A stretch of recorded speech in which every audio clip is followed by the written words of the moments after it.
Assalamualaikum warahmatullahi wabarakatuh. Sahabat Lovebird, 10 bahaya mudah marah-marah atas situasi tertentu memang wajar. Namun kalau tidak ditangani dan menjadi kebiasaan, itu justru bisa membahayakan kesehatan. Mudah marah bisa menyebabkan gangguan kesehatan lainnya, seperti meningkatkan risiko penyakit jantung dan stroke. Alasannya, ketika marah tubuh kita mengeluarkan hormon stres, yakni adrenalin, yang membuat detak jantung lebih cepat dan naiknya tekanan darah. Bahaya lainnya, seseorang yang mudah marah berisiko memicu munculnya stroke. Ini karena adanya bekuan darah yang terjadi setelah ledakan amarah. Selain itu, perilaku mudah marah bisa meningkatkan kecemasan dan berakibat depresi. Cara mengelola kemarahan, segala sesuatu yang berlebihan memang tidak baik, termasuk marah. Sebagai sebuah respons tertentu, marah itu wajar. Namun, kalau menjadi karakter dan kebiasaan, tentu berbahaya. Lalu, bagaimana cara mengelola kemarahan agar tak jadi kebiasaan dan membahayakan kesehatan? Olahraga, aktivitas fisik atau olahraga terbukti efektif melepaskan stres dan mengendalikan kemarahan. Olahraga menjadi cara Anda melampiaskan emosi dan kekesalan Anda dengan cara positif.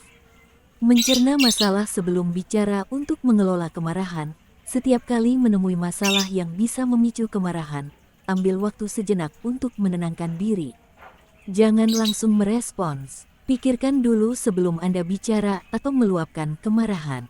Hargai orang lain. Anda boleh marah dan meluapkan kemarahan sewajarnya. Namun, jangan sampai saat marah, Anda menghina atau melecehkan orang lain. Kendalikan diri agar kemarahan Anda tidak merusak interaksi sosial di hari-hari selanjutnya. Jangan dendam. Marah boleh, tapi dendam jangan. Karenanya, setelah meluapkan kemarahan, berusahalah untuk memaafkan. Menyimpan dendam tak akan ada habisnya. Kumpul dengan lingkungan yang menyenangkan, misalnya berkumpul keluarga atau nongkrong dan bergurau dengan kawan. Humor atau tertawa bisa membawa energi positif bagi Anda. Yuk, kendalikan emosi agar menjadi pribadi yang tidak mudah marah.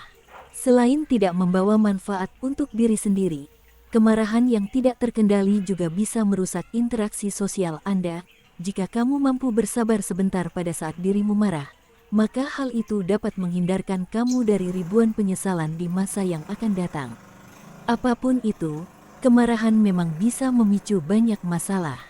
Jadi, pantas kalau ada kalimat bijak yang berpesan, jangan mengambil keputusan apapun dalam keadaan marah. Penyebab marah. Sebenarnya marah adalah respons yang wajar. Marah adalah sikap kita menghadapi sebuah masalah. Marah menjadi cara kita mengatasi rasa tidak puas, kecewa karena perlakuan yang tidak adil, tersakiti, merasa frustasi, dan lainnya. Dalam batas-batas tertentu, semua perasaan tersebut masih bisa kita kendalikan. Jika batasan itu terlampaui, barulah kemarahan kita meledak. Hanya memang batas tiap orang berbeda-beda. Mereka yang gampang marah sering disebut dengan istilah sumbu pendek. Namun, ekspresi kemarahan menjadi tidak wajar ketika kita meluapkannya secara salah atau tidak terkendali. Itulah yang terjadi pada Irjen Sambo. Nah, agar kemarahan kita tidak meledak tak terkendali, kenali beberapa penyebab mengapa kita mudah marah. Apa saja? Kurang tidur berpotensi memicu kita untuk sulit mengelola emosi. Isu kesehatan mental, misalnya, mengalami gangguan kecemasan, sehingga kita mudah marah. Gangguan kesehatan mental, seperti mood yang cepat berubah, juga bisa menjadi pemicu perilaku mudah marah. Kecanduan alkohol yang mengakibatkan seseorang tidak bisa berpikir jernih. Attention Deficit Hyperactivity Disorder atau ADHD, yakni gangguan perkembangan saraf yang mengakibatkan seseorang bertindak impulsif, tidak fokus, dan hiperaktif. Sedang mengalami kesedihan, misalnya, karena baru saja kehilangan pekerjaan, kematian seseorang yang disayang, perceraian, kehilangan benda kesayangan, dan lainnya. Yuk, kendalikan emosi agar menjadi pribadi yang tidak mudah marah.